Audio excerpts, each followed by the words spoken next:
भोग विषय मन और इंद्रियों को विकारग्रस्त करते हैं, इसलिए भोग विषयों में चित्त नहीं जाना चाहिए। निर्मल मन रखने के लिए विषय भोगों से अपने चित्त को सदैव हटाए रखना चाहिए। धन में अपना चित्त नहीं होना चाहिए। धन उपयोग की चीज़ है। गृहस्थ को और आश्रमधारी को यथा योग्य कुछ संग्रह रखना पड़ता है। वो संग्रह भी उपयोग के लिए हो। संग्रह के लिए संग्रह होगा तो चित्त मलिन होगा। व्यक्तिगत साधु को के लिए थोड़ी ज़रूरत है। व्यक्तिगत साधु ज़्यादा संग्रह अगर लोभ करेगा तो उसका मन विकारग्रस्त होगा। इस प्रकार भोग वस्तुओं से अपने चित्त को दूर रखें, तब चित्त निर्मल होगा। संबंध में विकार आने की संभावना बनी रहती है। संबंध जितना होता है उसमें अनुकूल और प्रतिकूल ये दो मिलते हैं और कुछ सामान्य मिलते हैं। सामान्य में कुछ अड़चन नहीं पड़ता। जहाँ अनुकूलता ज़्यादा मिलती है वहाँ मोह न बनने पाए, ये विवेक जागृत रखना चाहिए। जहाँ प्रतिकूलता मिलती है वहाँ द्वेष न बनने पाए, क्योंकि प्रतिकूलता मिलती है, कोई कटु कहता है, व्यवहार उल्टा करता है, कोई वस्तु छीन लेता है, या और भी ऐसे कुछ होता है। वस्तु छीनने वाले तो कम होते हैं। प्रायः होता है कि वो आदमी आपको आदर नहीं देता है या कभी निरादर भी कर देता है, कटु भी कह देता है, आपके प्रति दूसरे में बुराई भी कर देता है, तो वहाँ पर द्वेष बनने की संभावना होती है। वहाँ भी द्वेष नहीं बनना चाहिए। सावधानी ये होनी चाहिए कि अगर कोई हमें बुरा कहा है तो देखना है कि हमारे में क्या है, अपना सुधार करना चाहिए। ऐसा कुछ नहीं, उसने द्वेष बस कहा है, भ्रम बस कहा है, तो निश्चिंत रहना चाहिए। कोई कुचक्र की भावना वाला है तो उससे दूर रहना चाहिए। संगत के त्याग में हटा देना और हट जाना, ये दो प्रक्रिया होती है। कोई ऐसा व्यक्ति है जो गलत करता है, उसको सुधार। अमेरिका के विषय में मैंने सुना, जो वहाँ का निवासी वही बताया कि मेरे पास में एक व्यक्ति काम करता था, कुर्सी पर बैठकर मेज पर काम करना होता था, इलेक्ट्रिक साधन का निर्माण। तो वो कचरा गिरा दे और कई बार गलतियां करे। मैनेजर ने देखा तो आके पास में बैठ के बताया। वो स्वयं सब कचरे को उठा लिया और कहा, देखो इस ढंग से साफ रखो, गंदा न रखो, और कुछ बातें होगी, सब बताया। कुछ दिन के बाद फिर वैसा किया, तब फिर मैनेजर आया, फिर बैठ के बताया कि अब ऐसा नहीं होना चाहिए। कुछ दिन के बाद फिर वैसे किया, तब मैनेजर कुछ नहीं कहा, तनख्वाह दिया और कागज दे दिया, कृपया आप कल से आप ना आइए। ये बहुत बढ़िया तरीका है। उन्होंने मुझे बताया कि बड़ी शालीनता से दोनों दिन उन्होंने समझाया, प्रेम से, दोनों बार, तिबारा समझाया नहीं और कहा अब आप ना आइएगा। अपने साथी बराती से त्रुटि हो तो उनके लिए सुधार की चेष्टा करनी चाहिए, हमदर्दी से प्रहार से नहीं, दुश्मनी साध के नहीं, प्रेम से सुधार की चेष्टा करनी चाहिए। एक बार दो बार सुधारने का प्रयास करें, नहीं सुधरे तो प्रेम से ही उसको कहना चाहिए कि अब आप अपना रास्ता अपनाइए। साथ नहीं बनेगा, दुश्मनी से नहीं, वैर से नहीं, विरोध करके नहीं, प्रेम से उसको दूर करना चाहिए। कहीं ऐसा होता है हम उसको दूर नहीं कर सकते हैं और बहुत कुचक्र वाला है, तो स्वयं दूर हो जाना चाहिए, क्योंकि उसको दूर करने कोई साधन नहीं है। जहाँ है तहाँ जमा है, तो अपना ही संभाल करके उससे हट करके रहना चाहिए। कभी मिल गया, धन प्रणाम हो गया, प्रेम भाव का व्यवहार हो गया, लेकिन संबंध नहीं करना चाहिए,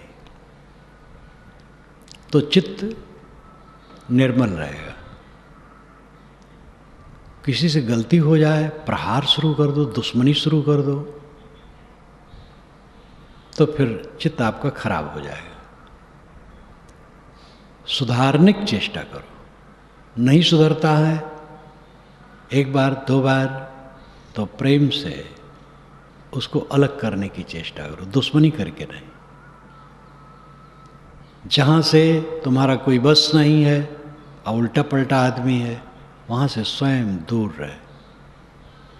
इस प्रकार कुसंग त्याग से चित्त में निर्मलता बनी रहती है।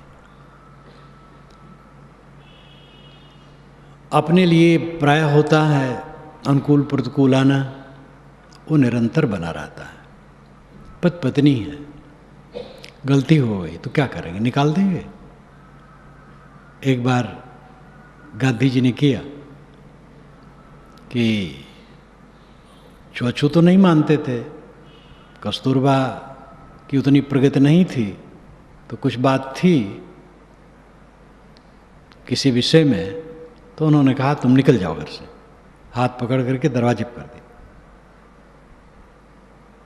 मैं कहाँ जाऊं, मैं नहीं जाऊंगी, मैं तुम्हारी पत्नी हूं। तो गांधी जी को बड़ा कष्ट हुआ, एकदम गमगीन होकर के गंभीर हो गए, आंसू आ गए कि मैंने क्या किया, ऐसी मूर्खता की बात। दोनों शांत, फिर घर में गई। भाई से गलती हो जाए तो भाई से को निकाल दोगे, पिता से गलती हो जाए तो पिता को निकाल दोगे। निकल करके कहाँ जाओगे और कितना निकालोगे, ये जीवन भर रहेगा। त्रुटि हो गई संभाल दो, किसी से त्रुटि हो गई संभाल दो, रास्ता दिखा दो, सिखा दो। कोई गर्व न करे, फिर समय से दूसरे से त्रुटि होती है और दूसरे से भी होती। जो बड़ा अहंकार करते हैं कि हम दूध के धोए हैं, वो स्वयं अपने को ईड़ी से चोटे तक देख लें कितना दूध के धोए हैं। और जो दूध का धोया होगा उसकी वाणी में उत्तेजना नहीं होगी, वो दुश्मनी नहीं साधेगा, वो दुर्व्यवहार नहीं करेगा, वो किसी प्रकार का ऐसा कुछ नहीं करेगा जिससे क्षोभ पैदा हो। शीतल होकर के सुधार करेगा। और ये बात एक दिन की नहीं है, जीवन भर की। एक दिन हो जाए बस खत्म हो गया। कहाँ रहोगे? जहाँ रहोगे मनुष्य रहेंगे, वहाँ संभलना और संभालना पड़ेगा। चित्त को सदैव निर्मल बनाए रखना ये बहुत जरूरी है। परिवार में, समाज में थोड़ा थोड़ा स्वभाव भिन्न, और उसी को लेकर के कोई क्षोभित हो और दुश्मनी साधे और दलबंदी करने लगे, दूसरे को तकलीफ देने लगे, तो उसकी क्या दशा होगी, खुद की उसकी क्या दशा होगी। फिर परिवार में कलह बढ़ाने लगे। सुधारना पड़ता है। व्यवहार में त्रुटियां सबसे हो जाती हैं, किसी से बड़ी किसी से छोटी। किसी के स्वभाव में किसी बात की गलती ज़्यादा होती है, तो उसकी सुधारने का प्रयास होना चाहिए। पदार्थों की अपेक्षा प्राणियों का संबंध बहुत जटिल है। पदार्थ जड़ हैं। जितना भी आप पदार्थ रखें, रुपया पैसा रखें, रखें, प्रबंध करें और उपयोग करें। धरे रहें, आपके लोभ क्षोभ है तो उसको जमा करके धरे रहें, आपका मन है। लेकिन एक मनुष्य का बच्चा आप पेटी में नहीं रख सकते हैं। मनुष्य के बच्चे को स्वतंत्र रखना पड़ेगा। एक छोटा बच्चा है और रो रो करके आपका दिमाग खराब कर देगा। इसलिए मनुष्यों का संबंध बहुत जटिल है, और उसमें जो सहनशील नहीं होगा, उदार नहीं होगा, वो पार नहीं पाएगा। फिर वो कलह में जलेगा, जलाएगा, यही उसका काम है। अहंकारी आदमी, कुचक्री आदमी, कुटिल आदमी, षड्यंत्रकारी आदमी, दुर्व्यवहारी आदमी जलता है और जलाता है। न उसका कल्याण होता है, न दूसरे का कल्याण होने देना चाहेगा, क्योंकि स्वयं भ्रष्ट बुद्धि का है। तो उसके द्वारा दूसरे का हित कैसे हो सकता है, और उसका कैसे हित हो सकता है? तो जलना और जलाना, ये दोनों से ऊपर उठना चाहिए। अपनी बुद्धि को शोधना चाहिए। श्री विशाल साहब की वाणी बारंबार याद आती है, मन भारा तन भार है, भारा जय संबंध। अमान अकाम होए काम कर छोड़, मान मद अंध। तुम गर्व करते हो, दूसरे पे उंगली ज़्यादा उठाते हो, तुम कैसे हो? मन भारा, मन का भार तुम्हारे पास है। तुम्हारे मन में कितना कूड़ा कचरा आता है, कुछ ख्याल है? तन भार है, शरीर है, कहाँ बहकता है, रोग व्याधि गुजर बसर, ये शरीर का भार है। मन भारा तन भार है, भारा जय संबंध है, संबंध में भार है। प्राणी पदार्थों का संबंध होता है, ये बोझा, इसमें कहाँ कितनी चूक हो जाएगी, बड़ी सावधानी से बरतो। मन भारा तन भार है, भारा जय संबंध। इसलिए साहब कहते अमान अकाम होए काज कर, निर्मानी रहो, उछलो कूदो न, और अकाम निष्काम रहो, कामना का त्याग कर दो। छोड़ मान मद अंध, बहुत अहंकारी हो तुम, सबसे बड़े हो, बड़े वैराग्यवान हो, बड़े ज्ञानी हो, वैराग सीखे हो, समझते हो वैराग कितना है। कपड़ा ओढ़ने से कोई वैरागवान हो जाता है? इसलिए निर्माण रहो, मान न करो, अंधा न बनो, आंखें फोड़ो मत। उन्माद कितना चलेगा? आंधी ज़्यादा समय नहीं रहती, सामान्य वायु सब समय रहता है। आंधी आई और गई, और जो आंधी उठाएगा वो आंधी में पड़ेगा, उसके नुकसान के सिवा कुछ नहीं होगा। ना आंधी उठावे, ना आंधी में पड़े। आंधी में जो गर्व करेगा, आंधी आई बड़े सुंदर, तो मरेगा। सामान्य वायु से प्रेम करे, सामान्य वायु सब समय रहेगा। इसलिए स्वयं आंधी का कारण न बने, और आंधी उठी तो आंधी में न पड़े, तब चित्त निर्मल रहेगा। राजनैतिक, सामाजिक, पारिवारिक आंधी आ जाती है, क्योंकि कुचक्री दुनिया में बहुत है, तो उसमें अपने को संभाल ले। समुद्र में स्नान कर रहे हैं और ज्वार आया, और उठ खड़े हुए, वो ज्वार उठा करके नीचे गर्भ में ले जा करके मार डालेगा। इसलिए अगर ज्वार आया है, पानी लहर आई है, तो चुपचाप बैठ जाओ, लहर चली जाए निकल आओ। ये मैंने सुना है, उसमें नहाया नहीं है। समुद्र में, समुद्र के पास गया, थोड़ा पानी में गया, ज़्यादा नहीं, क्योंकि मैं तैरना नहीं जानता हूँ, मैं पेड़ पर चढ़ना नहीं जानता हूँ, कूदना नहीं जानता हूँ। ये सब कुछ स्वभावगत ऐसी बातें थी कि ये सब मैं नहीं जानता हूँ। तो कोई भी एक तो आंधी के कारण न बनो, कोई उद्वेगक काम करने के लिए सूत्रधार न बनो, और कहीं ऐसा आ गया है तो उस उद्वेग में तुम खुद न पड़ो। आंधी से प्रेम करोगे तो पछताना होगा, क्योंकि आंधी रोज नहीं रहेगी। सामान्य वायु से प्रेम करो, वो सब समय चित्त की निर्मलता सदैव बनाए रखना ये साधक का काम है। ये कल्याण का काम कोई मामूली नहीं है। ये कपड़ा उड़ने से नहीं होगा। कपड़ा साधु पहन लिए बस हो गया काम। धोखे में न पड़ो कोई। ये मन का रोग ऐसा है कि नाक रगड़ करके मार डालता है और कुछ पता नहीं चलता। अहंकार तो बहुत बड़ा हो जाता है। हम बैरागवान हो गए। पहले कितने साधक आते बड़े विनम्र हो करके, गुरु निष्ठा, संत निष्ठा। थोड़े दिन में कपड़ा पहन लिए, कपड़ा पहनाया भी जाता है, तो अब वो गुरु क्यों? वो स्वयं गुरु हैं, महात्मा हैं। अब महात्मा हम हो गए, स्वयं महात्मा है, गुरु के गुरु भाई हो गए। गुरु बेचारा बेकार हो गया। गुरु थर्ड क्लास का हो गया। अब बाबा स्वयं एक जने आए, क्या नाम है? कहे संत साहब। आपके गुरु का क्या नाम है? कहे सुनील दास। वाह, बहुत बढ़िया। गुरु का नाम दास है और उनका साहब है। ये तो उनका भोलापन था। भोले भी होते हैं, परंतु ये कोई दोष नहीं, समझ ही नहीं थी, मोटी बुद्धि थी। किंतु सूक्ष्म बुद्धि होते हुए भी पहले तो गुरु के प्रति निष्ठा करके आ जाता है, फिर होता है मैं गुरु हूँ, मैं श्रेष्ठ हूँ, मैं बुद्धिमान हूँ। गुरु क्या जाने, उनको अकल ही नहीं है। वो तो थर्ड क्लास के हैं। संत थर्ड क्लास के हो जाते हैं, वो गुरु थर्ड क्लास के हो जाते हैं, और हम बड़े हो जाते हैं और भटकने के कारण हो जाता है। इसलिए बड़ी सावधानी से जीवन बिताना चाहिए। इस बात पर ध्यान देना बहुत आवश्यक है कि कभी भी किसी आंधी का उत्प्रेरक न बने, आंधी न उठावे। और आंधी आई है तो उसमें सहयोगी न बने, उसमें स्वयं न पड़े।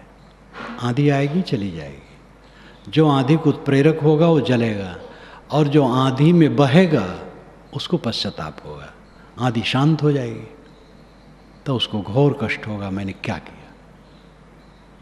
जितने उत्पात दुनिया में होते सब आंधी रहती है, और उसके पश्चात पश्चाताप की सिवा कुछ नहीं। बड़े बड़े युद्ध, जब हिरोशिमा और नागासाकी पर बम डाला गया जापान में, उसके पश्चात वैज्ञानिकों को जो दाह हुआ मन में, और जो उसका मुख्य सूत्रधार था वो थोड़ी जानता था कि यही काम करने के लिए मैं दिया हूँ। बहुत कष्ट हुआ। युधिष्ठिर युद्ध को प्रिय समझे और युद्ध किए करवाए, पीछे केवल रोना रहा। गीता सार में मैंने थोड़े में दिया, गीता सार की भूमिका पढ़ लो। युधिष्ठिर रोते रहे। जो पक्ष मारा गया वो तो गया, और जो जीता रहा वो जलता रहा जीवन भर।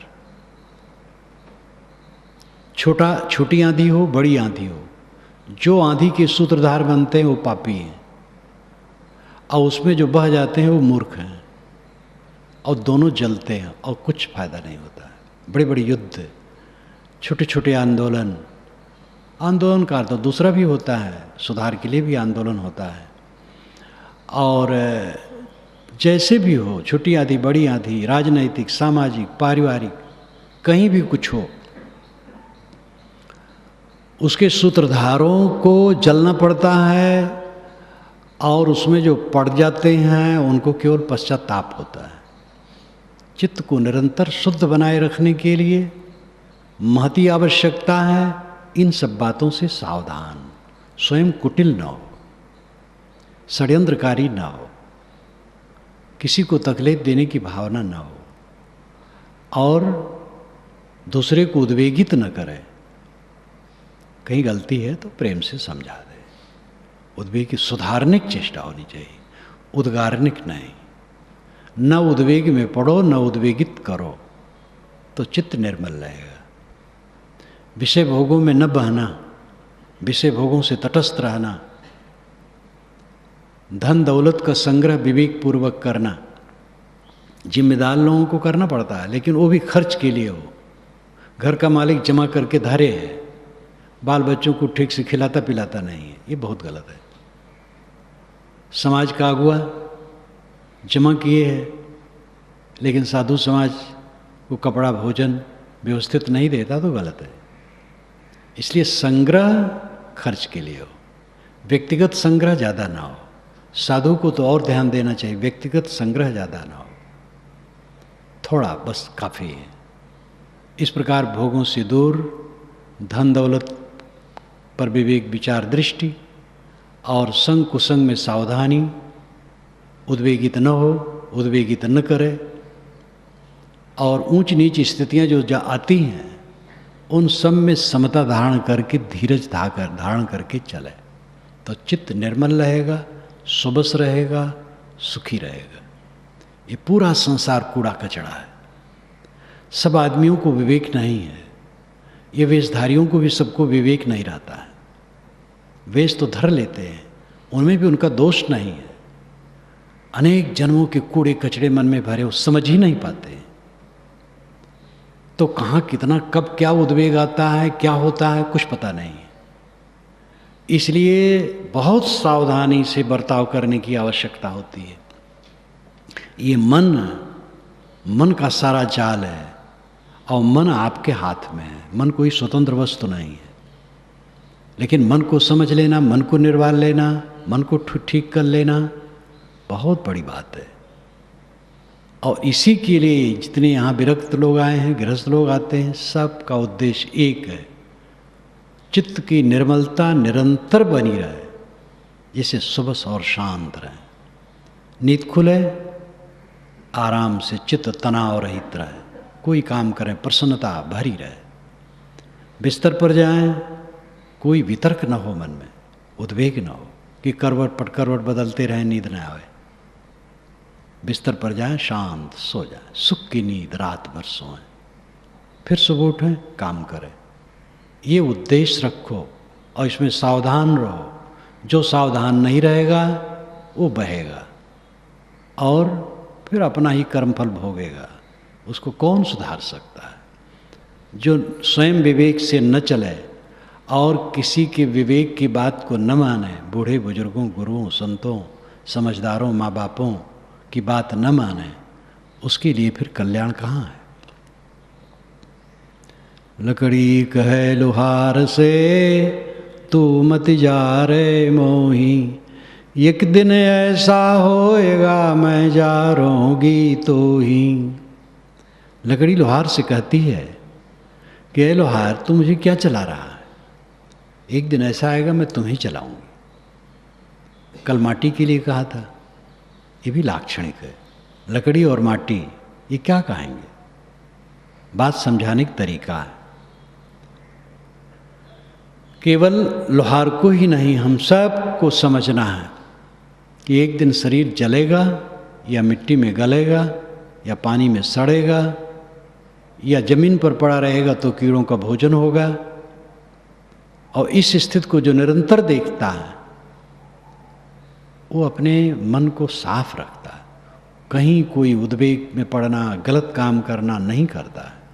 जो मौत को देखता है वो पाप को नहीं देखता है, जो मौत को देखता है वो खुराफात को नहीं देखता है। कहा किया हम आए के, कहाँ करेंगे जाए, इत के भय नऊत के चाले मूल गंवाए। यहाँ आकर के हमने क्या किया ये सोचना चाहिए। जन्म लिए क्या किए? वही काम, क्रोध, लोभ, मोह, राग, द्वेष, कलह, कल्पना, विरोध, दूसरे को उखाड़ने के लिए चेष्टा, कैसे दूसरे का विनाश हो, कैसे दूसरा का पतन हो, ये सब चेष्टा। दूसरे की चीज़ हर लें, दूसरे का सम्मान हर लें, दूसरे को बदनाम कर दें, दूसरे को नीचा दिखा दें, यही सब खुराफात जिसके चित्त में है, कभी भी शांति हो न पाएगा। भोगों की लालसा में तमाम दुष्कर्म करना, छीना झपटी, लोग पोस्ट पर जाते हैं, होश ही नहीं रहता कब तक पोस्ट आखिर रहेगा। और फिर जो अंधाधुंध काम करने लगते हैं, नरक बना लेते हैं, और आखिर में सब जहाँ का तहाँ रह जाता है। इस जीवन में आकर के हमने क्या पाया? इस जीवन में आकर के हमने क्या पाया, क्या किया? अगर चित्त निर्मल हुआ, चित्त में शांति है, तो सफल है, नहीं तो कुछ नहीं सफल है। कहा करेंगे जाए, यहाँ से जाके क्या होगा, शरीर छूटेगा, कोई कल्याण का साधन नहीं। जीवन में कल्याण का साधन है। जो इस जीवन में आकर के अपने को न सुधारा, न इत का हुआ न उत का हुआ, चाले मूल गंवाए, मूल गंवा के चला। मूल है मनुष्यता, मनुष्यता भी नहीं रही, साधुता साधना तो दूर। यह तन कांचा कुंभ है, लिए फिरे थे साथ, टपका लागा फुट गया कछु न आया हाथ। यह तन कांचा कुंभ है, यह शरीर मिट्टी का कच्चा घड़ा है, और हाथ में लेकर के घूम रहे थे, इधर में ठोकर लग गया, बाहर आके गिर पड़ा, कुछ भी हाथ में नहीं आया। सारे शब्द सरल है, प्रयोग सरल है, साखी सरल है, लेकिन मार्मिकता जो उसकी है कितनी गहरी है। यह तन कांचा कुंभ है, लिया फिरे थे साथ, टपका लागा फुट गया कछु न आया हाथ। जिस शरीर का इतना भारी हमें गर्व है, नाम रूप का गर्व है, गुणों का गर्व है, साधु को अपने वैराग और ज्ञान का गर्व है। ज्ञान और वैराग का गर्व होता है तो ज्ञान वैराग होता है कहीं? वहाँ पर ऋषिकेश की बात है, सेठ आश्रम चला रहे थे, व्यवस्था देख रहे थे, कोई दूसरे सेठ आए वहाँ निवास करने के लिए। उसमें कई कुटियाँ, एक कुटी में गए तो महात्मा जी जो वहाँ रहते थे वो चुपचाप रहे, और लौट के आए, मैनेजर से कहे कैसे कैसे साधु को आप टिकाते हैं, यहाँ पर रखे हैं, जाओ तो बोलते नहीं हैं। वो कहे भैया हम क्या करें, आपको धन का गर्व है, उनको वैराग का गर्व है तो हम क्या करें। आप धनी हैं इसलिए चाहते हैं साधु भी आदर करें, और वो समझते हम साधु हम सबसे बड़े हैं, हम किसी क्यों आदर करें। तो दोनों को गर्व है, हम तो व्यवस्थापक हैं, हम रात दिन अनुभवी ही देख रहे हैं। तो वो कोढ़ तो हर जगह लगेगा। ये तो बारंबार मैं कहता हूँ, कपड़ा पहनने से कोई साधु नहीं होता है। कपड़ा उपड़ा में श्रद्धा नहीं रखनी चाहिए। कपड़ा इसलिए दिया जाता है कि कुछ कपड़ा तो ढकना है ना। अब यहाँ शर्ट पैंट पहने तो शोभा नहीं देता है, और सरलता भी नहीं है। ये सरलता है इसमें, साधु वेश में। लेकिन साधु वेश धर करके साधु हो गए, बिल्कुल धोखा है। देखो अपने को। तो महागर्भ जिसका, साहेब उतार देते हैं एकदम। अरे कच्चा घड़ा लेके घूम रहे थे, ठोकर लग गया, भारा के गिर पड़ा, हाथ में कुछ नहीं रह गया, इतना साहेब उतार देते हैं। और उनके उस संवेदनशील थे, वैराग्यवान थे, ज्ञानवान थे, उनका हृदय ऐसा था, ऐसी वाणी निकली। हम जब कुछ भी थोड़ा सोचें वैसा, तब ये समझ पाएंगे, नहीं सब समझते हुए नहीं समझेंगे। भाषा सरल है, कायदा सरल है, साखी सरल है, सरल रूप से समझ लेंगे। मार्मिकता हृदय में आंदोलित करे, ये तब होगा जब पात्र बने। यह तन कांचा कुंभ है, चोट दऊं दिस खाए, एक कहीं गुरु के नाम बिन जदि तदि परलय जाए। यह शरीर कच्चा घड़ा है, ये चारों तरफ चोट खा रहा है। एक गुरु के ज्ञान के बिना जदि तदि परलय जाए, जब कभी भी टूट जाएगा। यह तन कांचा कुंभ है, माही किया रही बास, कबीर नैन निहारिया नहीं जीवन की आश। ये शरीर कांचा कुंभ है, मिट्टी का कच्चा घड़ा है। माह किया रहीवास, माह में रहीवास, रह करके, निवास करके यहाँ रहा और निवास किया। कबीर नैन निहारिया नहीं जीवन की आस। कबीर साहब कहते हैं कि मैंने नेत्रों से देखा, जीवन की आशा नहीं है। शरीर क्षणिक है, ये टूट करके खत्म हो जाएगा। शरीर की क्षणभंगुरता को निरंतर देखे, सब कुछ की विनाश लीला को निरंतर देखे, पानी के बुलबुले बनते और मिट जाते हैं और वहाँ कुछ रहता नहीं है। मृग मरीचिका रेगिस्तान में बालू में धूप की चमक से मालूम होता है जल लहरा रहा है। छत्तीसगढ़ में मैं था, बहुत दिन हुए, एक जगह से शाम को चला, तब शाम को भी चलता था। अब तो इतनी व्यस्तता हो गई है कि इतनी फुर्सत नहीं है कि शाम को चलें, सुबह सुबह चलते, चाहे ठंडी चाहे गर्मी। तो शाम को गांव के लोग जब विदा किए, पैदल का ज़माना था, थोड़ी दूर जाना था, बैलगाड़ी से सामान चला गया था। तो एक फरलांग पर आए तो मैंने कहा भाई अब सब लौटो, आप लोग ऐसी जगह खड़ा कर दिए तो आगे तो पानी है, कैसे निकलेंगे? सब हंसने लगे। कैसा है, वो घास फूली है, जमीन में चिपकी हुई घास है, वो फूली है, यहाँ से पानी आपको लगता है, हम लोग तो अभ्यासी, वो घास है। बड़ी हंसी हुई। दिन था, 3-4 बजे टाइम था और दूरी 100 गज की दूरी होगी बस, और लगे पानी है। यहीं सब बैठे हैं, कोई पीछे कभी बैठ जाता है तो देखता हूँ तो पहचान नहीं पाता हूँ कौन है। वैसे भी हमारे नेत्र में कमजोरी नहीं है, जैसे 30 वर्ष की उम्र में थी वैसे अभी भी है, लेकिन अब दूर है तो पहचानने में नहीं आता वो कौन है। ये आँख की बात है, किसका गर्व किया जाए। धूप से बालू चमकती है तो उसमें पानी का भ्रम होता है। ऐसे संसार में अहम ममत्व का भ्रम होता है, जो अपने पास शरीर लिपटा है इसमें और शरीर संबंधी प्राणी पदार्थों में अहम ममत्व का भ्रम होता है। सबसे बड़ी अविद्या यही है। शरीर मेरा नहीं है, शरीर मैं नहीं हूँ। इस भाव को साधक को खूब साधना चाहिए। सबसे बड़ा भयंकर बंधन यही है, शरीर मैं हूँ, शरीर मेरा है। शरीर मैं मेरा नहीं तो कौन वस्तु में मेरी है। इस प्रकार निरंतर अहंता ममता का त्याग, निरंतर इसमें गहरा चिंतन करते करते तब अध्यास कटता है, तब स्वरूपाकार वृत्ति होती है, आत्माकार वृत्ति होती है। आदमी की देहाकार वृत्ति है, देह में अभिमान, देह का रागरंग ज्ञान होने पर भी रहता है, वैराग साधने पर भी रहता है, क्योंकि पूरा कटा नहीं रहता है। सच्ची समझ संशय रहित पारख निजे दुर्गुण रहे, श्री विशाल साहब के 9 छंद जड़ चेतन निर्णय प्रकरण में आखिर की तरफ हैं।